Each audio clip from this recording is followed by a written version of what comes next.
दोन ने सुरुवात आहे.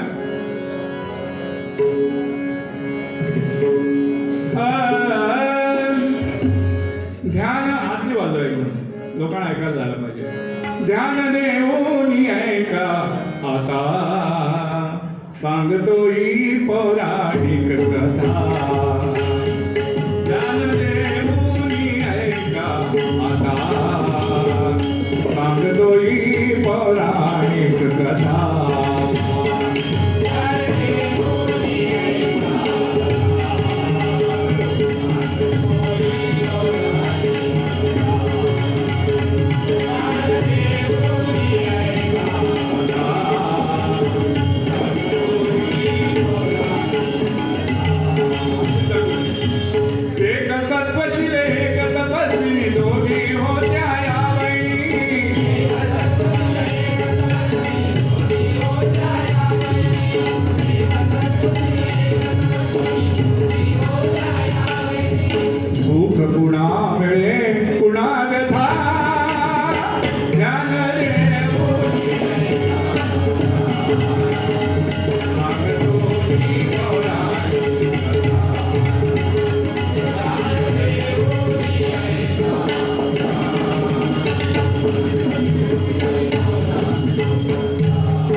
याला दोन सुंदर अशा कन्या होत्या. मोठी कन्या शांडिल्य ही उपवास झाल्याबरोबर राजाने एक सुंदरसा एका ब्राह्मणाबरोबर तिचा विवाह करून दिला. आणि छोटी कन्या सुमती हिला कुणीच पती मिळाला नाही. म्हणून ती काय करायची, पती न मिळाल्यामुळे आपल्या एका अरण्यामध्ये पर्णकुटी बांधून ती देवाचं नामस्मरण करायची. कशी करताय बघा. चिंतन करी सुमती चिंतन करी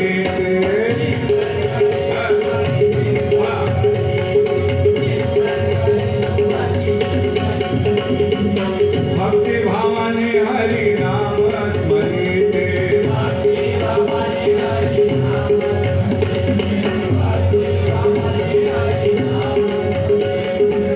चिंतन करी सुमती चिंतन करीते.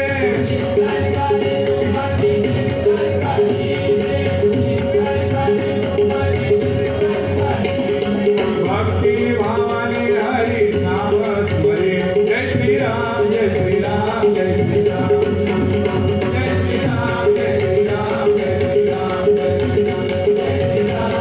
श्रीराम.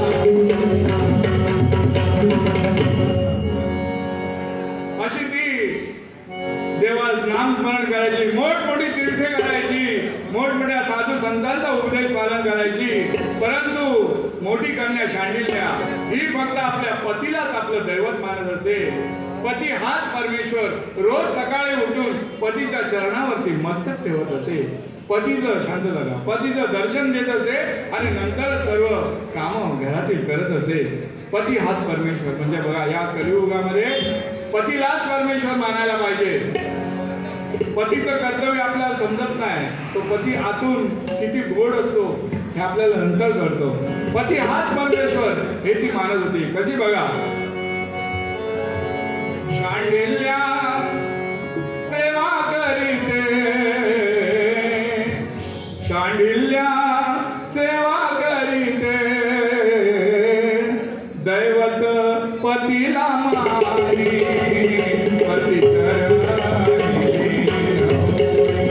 असे सेवेत मगन राही पती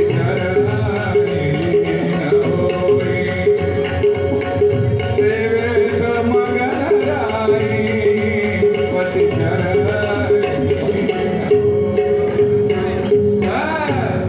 अशी ती पतीची रोज सेवा करायची.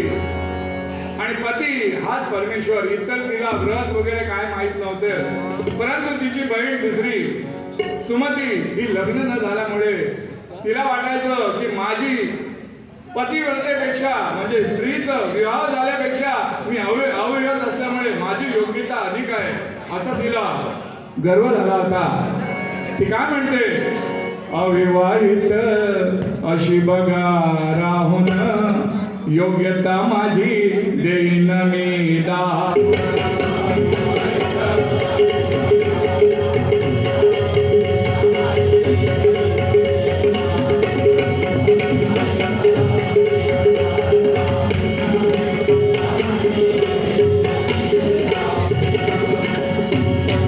व्रतबाई कल्या उपास करीते यात मी झाले धन्य. याहुनी दुसरा मार्ग कोणता मला सुचेना अन्य. अविवाहित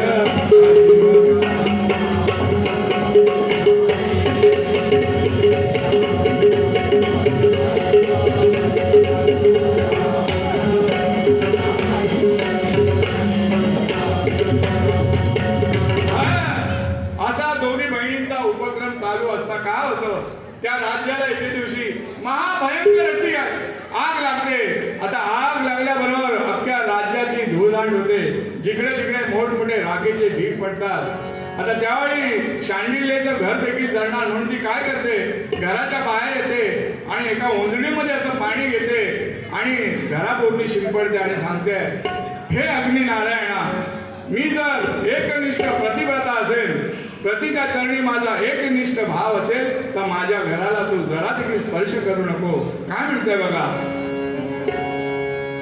सौभाग्य कुंकुमाचे तार तू दया असते. सौभाग्य कुंकुमाचे तार तू दयाळा. सौभाग्य कुंकुमाचे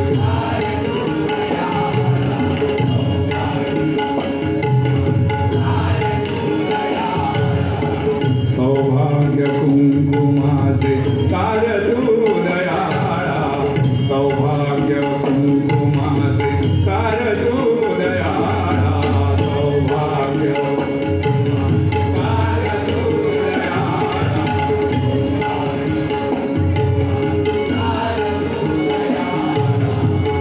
अग्निनारायणा तुझ्या शांत कार्या ज्वाळा. अग्निनारायणा तुझ्या शांत कार्या ज्वाळा.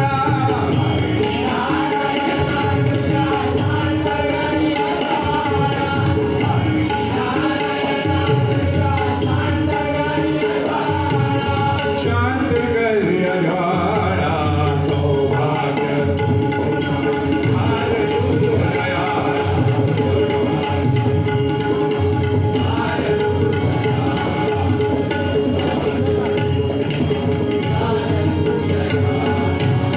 पती माझा धर्म आहे, पती माझा देव. पती माझा धर्म आहे, पती माझा देव.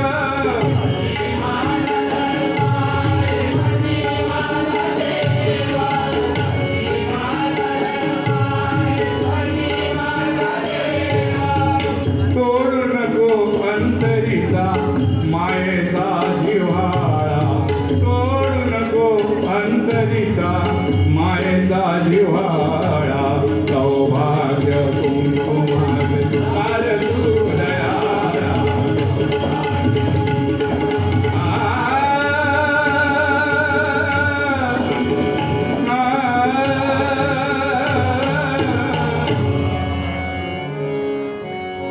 असं शांडिल्याने अग्निनारायणाला गाराणं साकडं घातल्याबरोबर अग्निनारायणाने तिच्या घराला जरा देखील स्पर्श केला नाही. परंतु राज्य सगळं जळून खाक झालं होतं. त्यातच तिची छोटी बहीण सुमती ही आपल्या बहिणीची परिस्थिती पाहण्याकरता तिकडून त्या ठिकाणी येते. पाहते तर काय चमत्कार, सगळीकडे राखेचे मोठमोठे ढिगारे पडले होते, परंतु तिच्या बहिणीचं घर जशाला तसं शाबीत होतं. हे पाहिल्याबरोबर ती म्हणते, बहिणीला म्हणते, काय म्हणते बघा, शांडिल्या घडले कसे. शांडिल्या घडले कसे.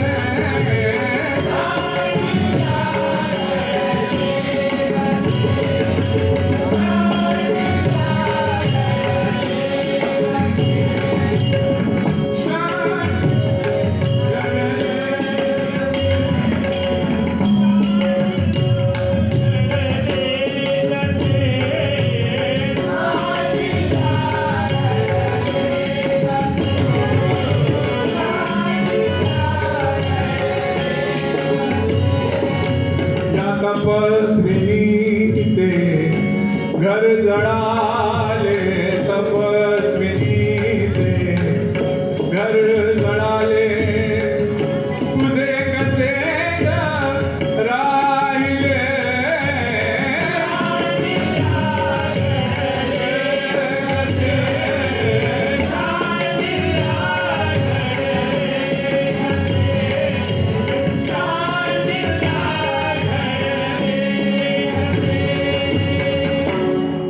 ती म्हणते, बाई शांडिल्या तुझं घर जळालं नाही, ह्या काय चमत्कार मला सांग. तेव्हा ती शांडीला सांगते, बाई सुमती हा माझ्या पतीच्या चरणाचा पुण्य असा प्रवाह आहे. हे ऐकल्यावर सुमती म्हणाली, बाई शांडिल्या पती चरणाचा महिमा मला मुळीच कळला नाही. मी अभागी म्हणून पतीला अंतरली आणि व्यर्थ तपसाधनेच्या मागे लागून जिकडे तिकडे फिरत राहिली आणि आता पतीची सेवा करीन म्हटलं तर माझं वय देखील राहिलं नाही, म्हणून ती रडू लागली. तेव्हा शांडिल्या तिला म्हणते, काय म्हणते बा, विसरले हे मंदिर मी. सौभाग्याचं एक मंदिर असतं, ती विसरले म्हणते मी. काय म्हणते, विसरले हे मंदिर मी, विसरले मंदिर मी, विसरले मंदिर मी, विसरले मंदिर मी,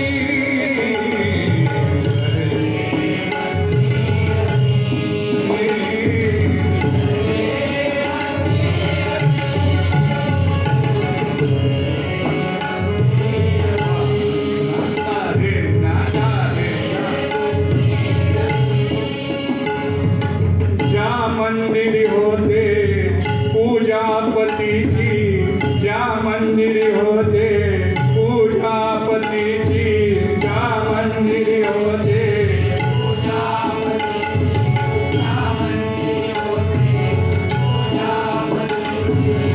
ज्या मंदिरी होते पूजापतीची, त्याला दिला अंतर मी.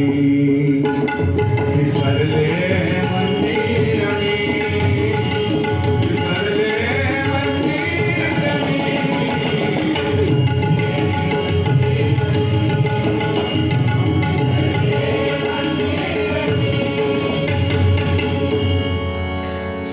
अशी ती बहिणीकडे रडू लागली. तेव्हा बहीण म्हणाली, शांडिल्या मोठी बहीण म्हणाली की सुमती तू काही घाबरू नकोस. उद्या सकाळी उठल्याबरोबर तू समोरच्या राज्यामध्ये जा, तिथे एक मंदिर आहे. त्या मंदिरामध्ये जो प्रथम पुरुष तुला दिसेल त्याच्या गळ्यामध्ये ही तू वरमाळा घाल, असं तिने तिला सांगितलं. तेव्हा सुमती सकाळी उठून पहाटे उठून भोगावती नदीमध्ये तिने स्नान केला, वर समोरच्या मंदिरामध्ये गेली. पाहते तर काय, त्या मंदिराच्या एका कोपऱ्यामध्ये कुष्ठरोगाने व्यापलेला कौशिक नावाचा ब्राह्मण तिने पाहिला आणि तिने त्या ब्राह्मणाच्या गळ्यामध्ये माळा घातली.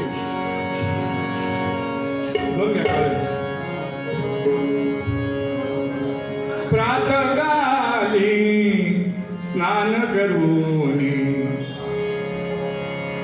प्रातःकाली स्नान करून हाती पुष्प माळा,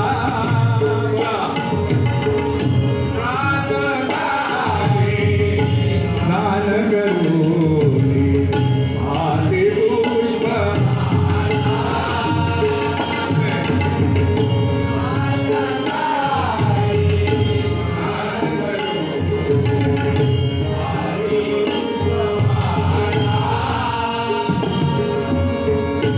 स्वीकारिले महारोग्याला घातली माळ गळा,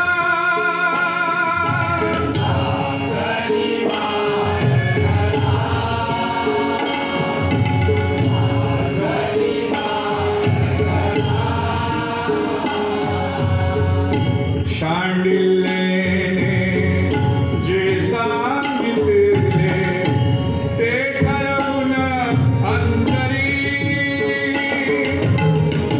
पाहिला तिने कौशिक ब्राह्मण.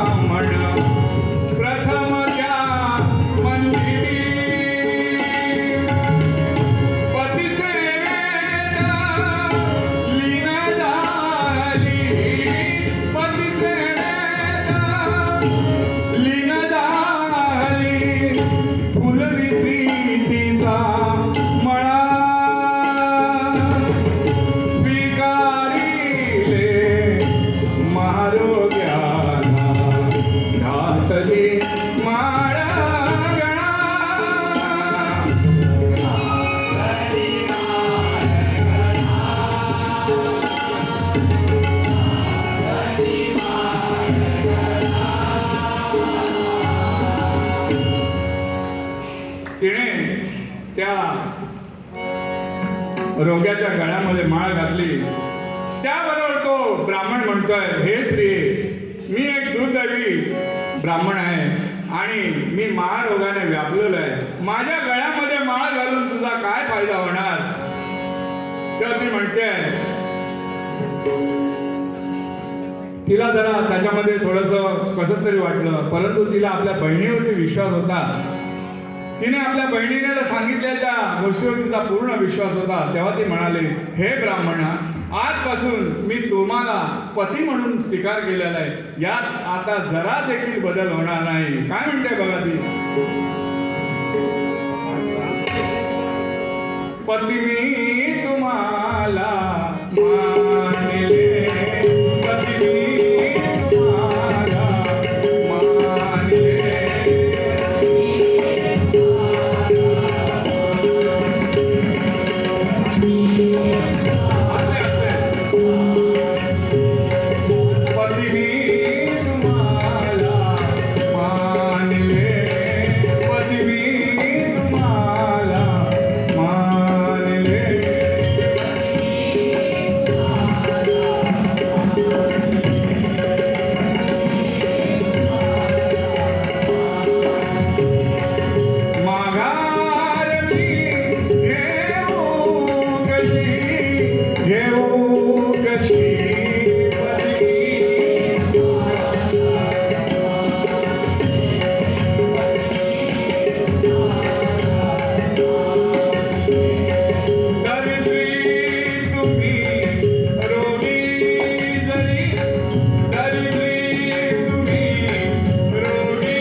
आजपासून तुम्ही माझे पती झालात.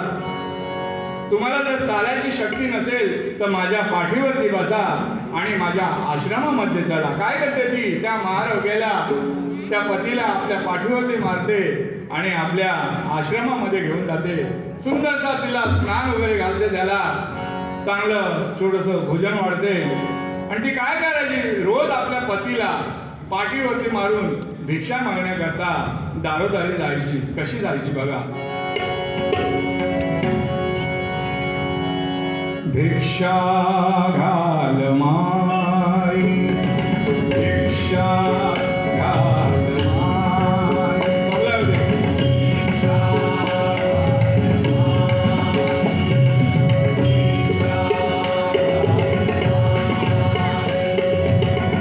पाठी वरती घेऊन पतीला भिक्षा मागत राही.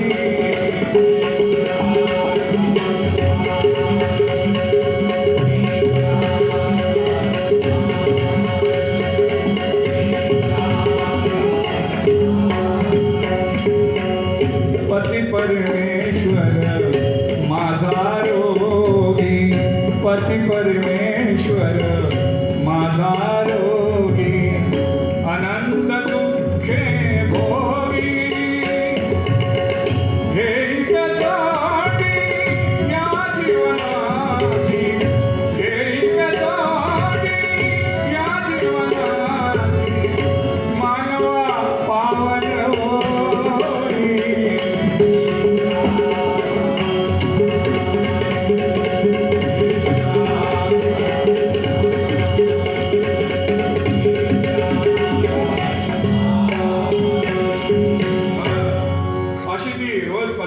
भिक्षा मागून घेऊन यायची.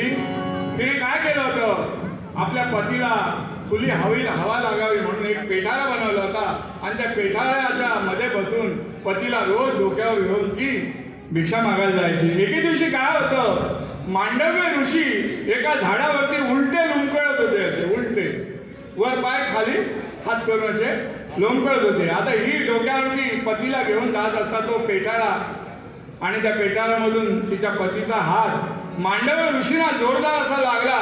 तेव्हा मांडव्य ऋषींना क्रोध आला आणि त्यांनी काय केलं, त्यांनी शाप दिला की ज्या कोणा पुरुषाचा मला हात लागला तो मनुष्य सकाळी सूर्योदय व्हायच्या आत मृत्यू पावेल.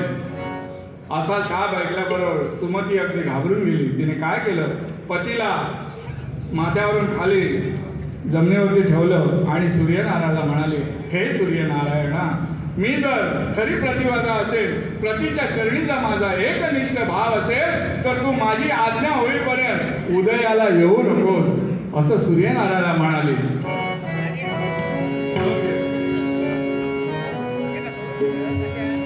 सूर्यनारायणा उगवू नको ना, सूर्यनारायण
पृथ्वीवरती सगळा अंधार पडला. त्याबरोबर देव ऋषी सगळे घाबरून गेले.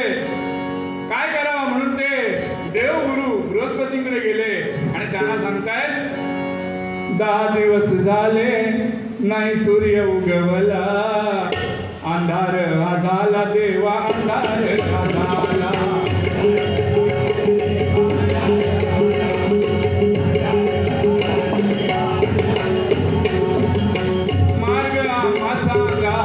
बृहस्पती देवा, पृथ्वीवरचा अंधार झाला देवा.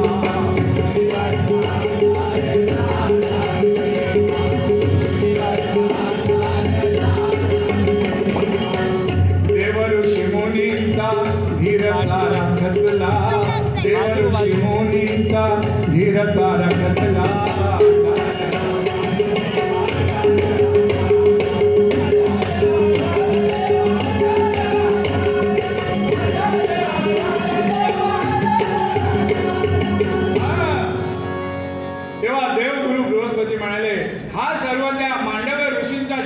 चमत्कार आहे. त्याने शाप दिल्यामुळे सूर्य उदयास येऊ नये येत नाहीये. तेव्हा आपण सगळे जाऊन त्या सती सुमतीची आपण समजूत काढूया. आता सती सुमतीची समजूत काढायची म्हणजे कशीच कोणतरी वैशिष्ट्य अशी सती पाहिजे.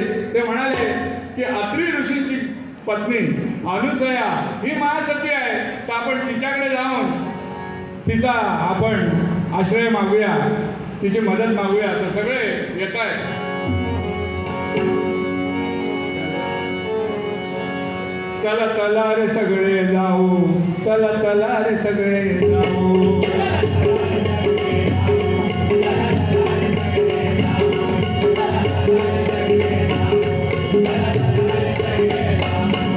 सुमतीचे गाऊ मध्ये सुमतीला करूया विनंती.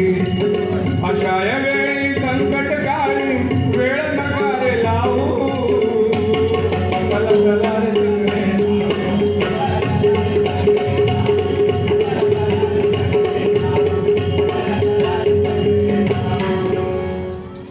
पुढे अनुसयेकडे येतात. देव वगैरे सगळ्यांनी सती अनुसया सर्व देवांसहित सुमतीकडे जाते आणि सुमतीला म्हणते, बाई सुमती, तुझ्यासारखी पतिव्रता आजवर कुठे पाहिली नाही. काय म्हणते बघे, तुझ परी नाही गुणी सत्व गुणी, तुझ परी नाही गुणी सत्व गुणी.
तुझ्यामुळे सूर्य उगवायचा थांबलेला आहे आणि पृथ्वीवरती अंधार पडलेला आहे.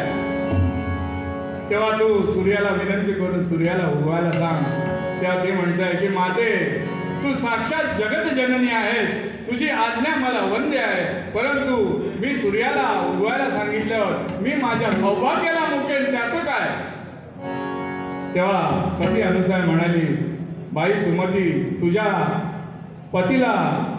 तुझा पती जिवंत झाला, सूर्य जर उगवला तर तुझा पती मृत्यू पावेल. परंतु त्याची तू काही चिंता करू नकोस. तुझा पती मृत्यू पावल्यानंतर मी माझ्या सामर्थ्याने त्याला जिवंत करेन आणि त्याच्या अंगावरील कुष्ठ रोग देखील मी घालून टाकेन. असं सती सुमतीला वचन दिलं अनुसयेने. तेव्हा तिने सूर्याला उगवायची आज्ञा केली. कशी बघा, सुमतीने सूर्यदेवा उगवायची आज्ञा केली. सुमतीने सूर्यदेवा उगवायची आज्ञा केली.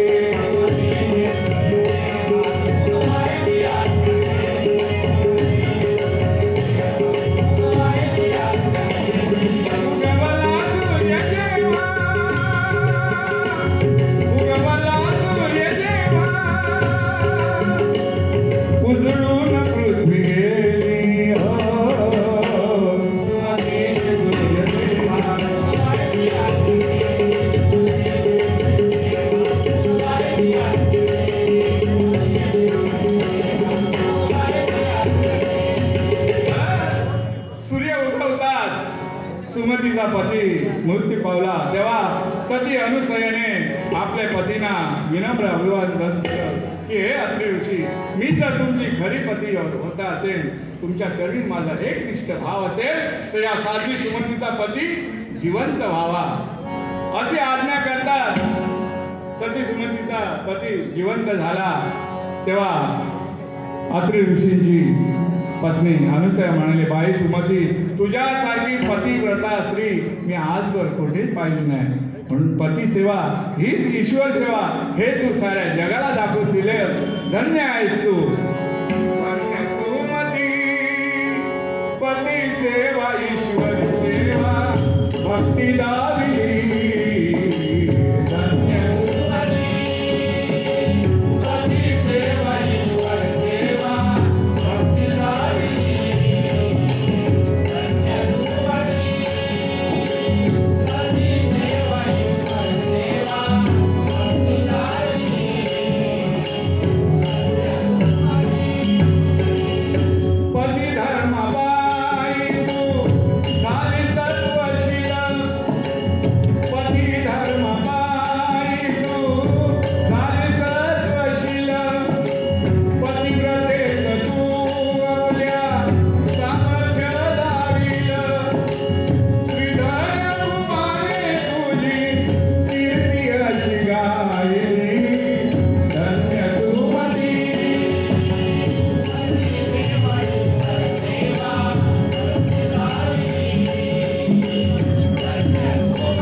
धन्यवाद धन्यवाद धन्यवाद